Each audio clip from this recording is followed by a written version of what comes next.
next lesson, it is a little long, but hopefully you'll find that the individual topics aren't so bad. The first thing we're going to look at is kind of a continuation from yesterday's lecture. We're going to do some more multiplying with radical expressions, but we're going to move to now where we're going to have to distribute and multiply binomials. So this first problem is more similar to what we were doing yesterday. I have the square root of 4x times the square root of 4x. So we know, since those have the same index, that we can combine them under the radical. And then if we multiply, we get 16x squared, which we can write as 4x squared. So then we know that the index and the root can cancel, and I'm left with 4x.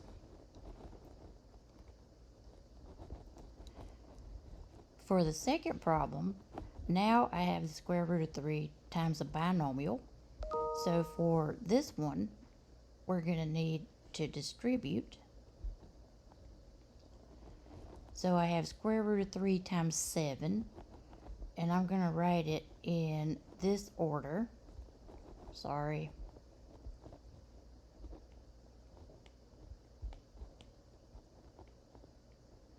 That's the way we're used to seeing it. Plus square root of 3 times square root of 30.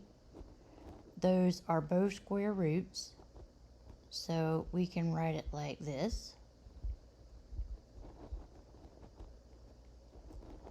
So that gives me 7 root 3 plus the square root of 90. Now, if that square root of 90 was in its lowest terms or most simplified form, we'd be finished. But I'm pretty sure 90 can be simplified.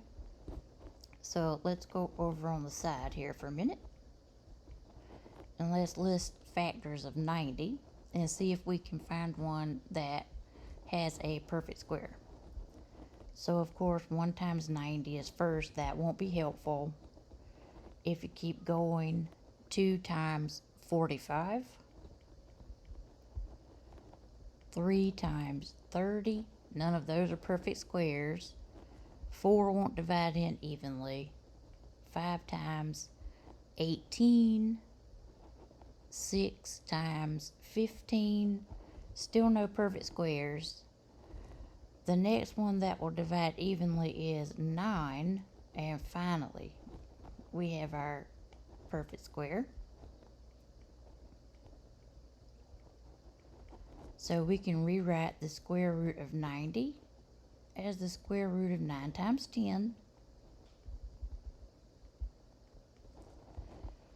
And then we can simplify because we know the square root of 9 is 3.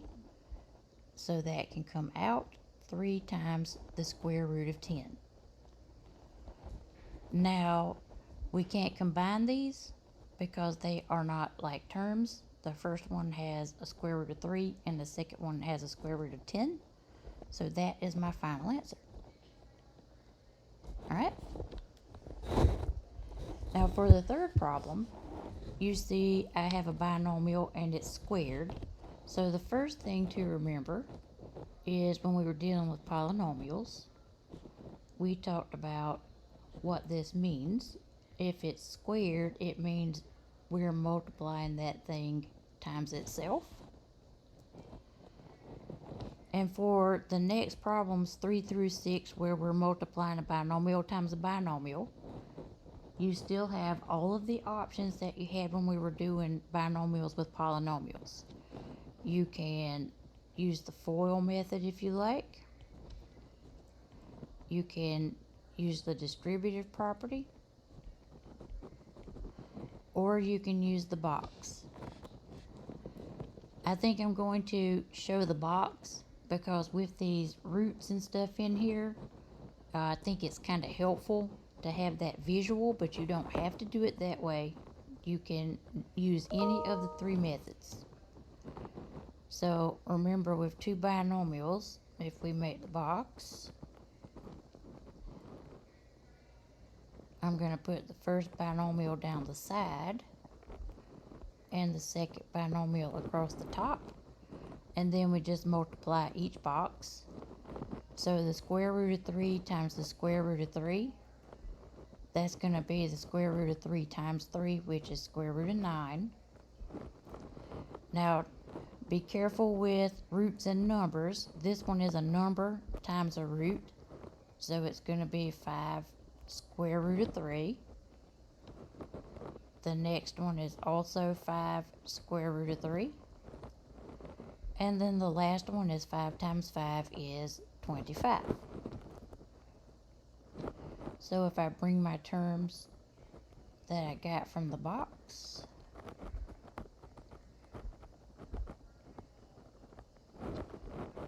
we can simplify. I know the square root of 9 is 3. And remember, just like with the polynomials, these two middle terms are going to be like, so we can collect those. So I have 5 square roots of 3 plus 5 square roots of 3. So that's going to be 10 square roots of 3 plus 25.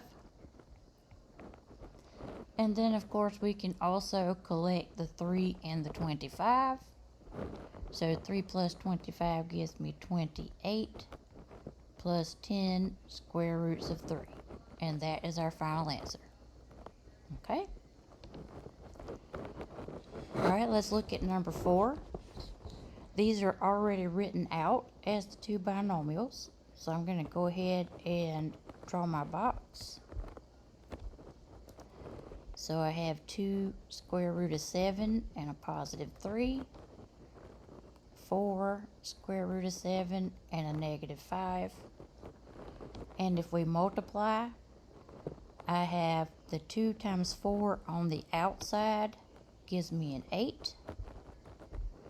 Times the square root of 7 times square root of 7 is going to be square root of 49.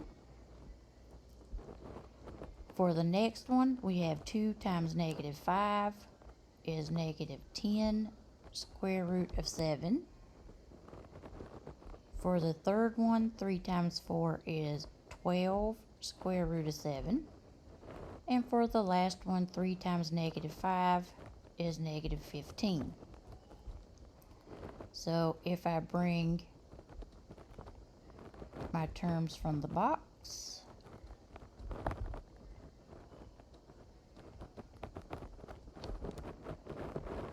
I know that the square root of 49 is 7, so we can simplify that. My two middle terms are going to be alike, so I have minus 10 roots of 7 and plus 12 roots of 7. That will leave me with positive 2 root 7 and minus 15.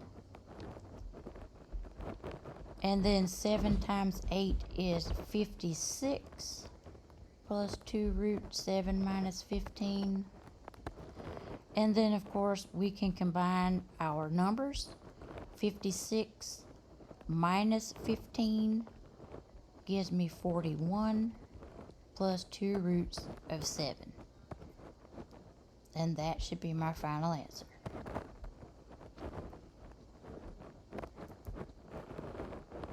Alright, for the next one,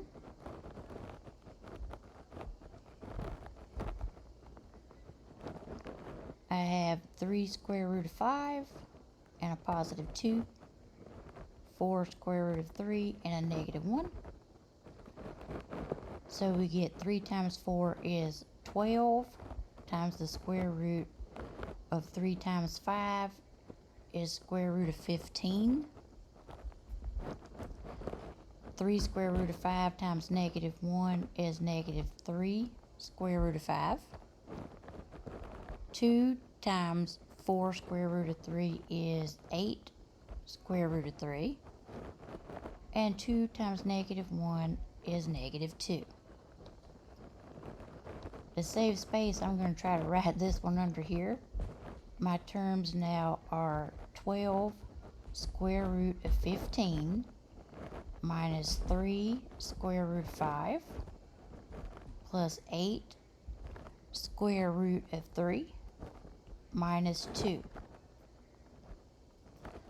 Alright, well, if you look at this one, the square root of 15, there's not going to be any perfect squares in that for me to be able to break it down. My only factors are 1 times 15 and 3 times 5. There are no perfect squares in that. And then my roots are root 15, root 5, and root 3. So none of these are like terms. So this is actually my final answer. Alright, the last one is kind of going to lead us into the next topic that we're going to look at.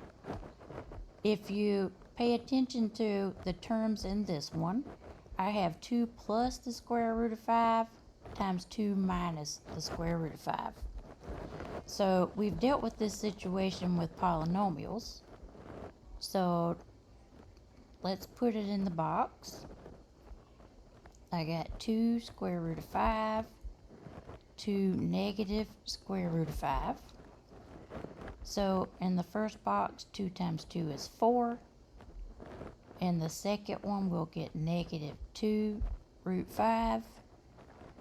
In the third one, positive 2 root 5. And in the last one, this is going to be negative. Underneath 5 times 5 is 25.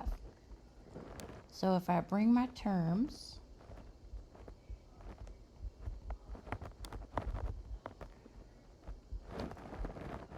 you notice what happened to the middle two terms. They're like, but they are opposite signs.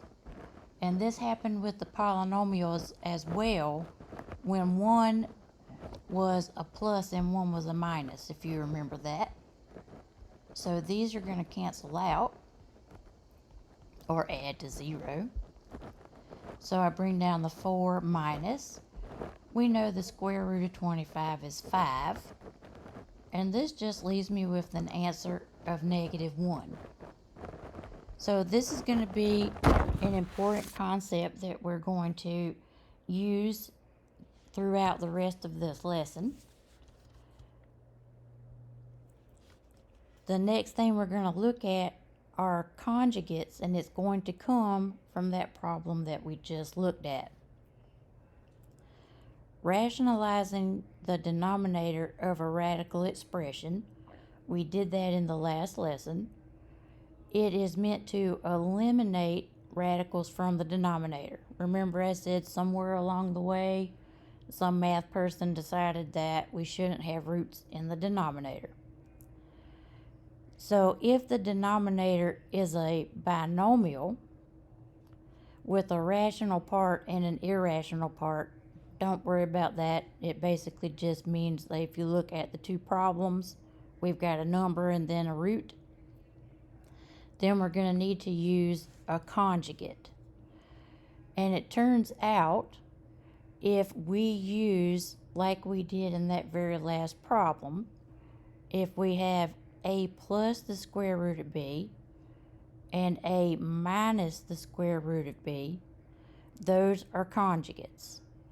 And the reason that it's important, if you look back at this problem, when I multiplied those conjugates, all of my radicals went away. And that's what we want to have happen when we're rationalizing a denominator. So the only thing that we have to change to make a conjugate with a binomial is the sign that's in between the two terms. Okay? So let's look at this first one. So remember, we're rationalizing the denominator. That's the one we're concerned about. I have 5 plus the square root of 3. So the conjugate is going to be 5 minus the square root of 3. The only thing that changes is the sign that's between the terms. Now, you know by now, everything that we do, if we're going to multiply the denominator by something, in order to keep an equivalent expression, we have to also multiply the numerator. Alright, so in the top, we're going to have 4 times 5 minus the square root of 3. On the bottom, I'm going to show you a trick. So I'm going to say here, you can multiply the denominator out just like we did in the previous problems. It is a binomial times a binomial. So if you want to use FOIL or distribute or the box, you can. But when we're dealing with conjugates like this, we're always going to get the same result, which is helpful, okay? The result that we're going to get, it results in a difference of squares. And a difference of squares, you remember from polynomials, is a squared minus b squared.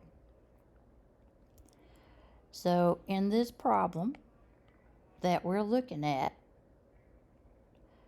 a is just 5 and b is the square root of 3. So when I multiply 5 plus square root of 3 times 5 minus square root of 3, I'm going to end up with a squared minus b squared. So a squared means I'm going to square the 5 is 25. And b squared means I'm going to square the square root of 3. And remember, we know when we square a square root, those undo. So b squared is 3. Let me put that here, especially this first time. A squared is 25. B squared is 3. So we can come over to our problem, and I know that what I'm going to get in the denominator is 25 minus 3. It's going to be a squared minus b squared. All right? If you don't want to use that shortcut, you can go over on the side and multiply it out, okay?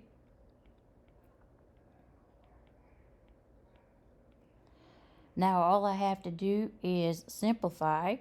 25 minus 3 is 22. Oh, and then of course, if you look, I have a 4 in the numerator and a 22 in the denominator. That can be reduced, right? Those are both divisible by 2. So I'm going to say 4 divided by 2 is 2. 22 divided by 2 is 11. So that's going to make my final answer 2 times 5 minus the square root of 3 over 11. And you notice I'm going to leave it in that form.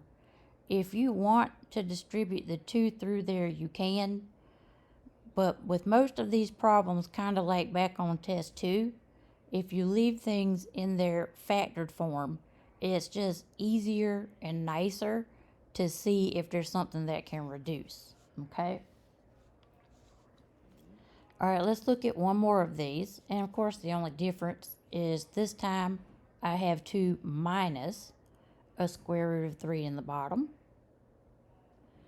So my conjugate, all I'm going to do is change the sign that's between the terms, and we multiply the top and the bottom. So this is going to be 14 times 2 plus the square root of 3 over, if you want to do the shortcut again, a is going to be 2, b is the square root of 3. So a squared, we would square what we have for a, and that gives me 4. For b squared, we're going to square what we have for b, and these are going to cancel, and that's 3 again, right? So in my problem, this is going to be 4 minus 3. So that leaves me with 14 times 2 plus the square root of 3 over 1, which of course is just 14 times 2 plus the square root of 3.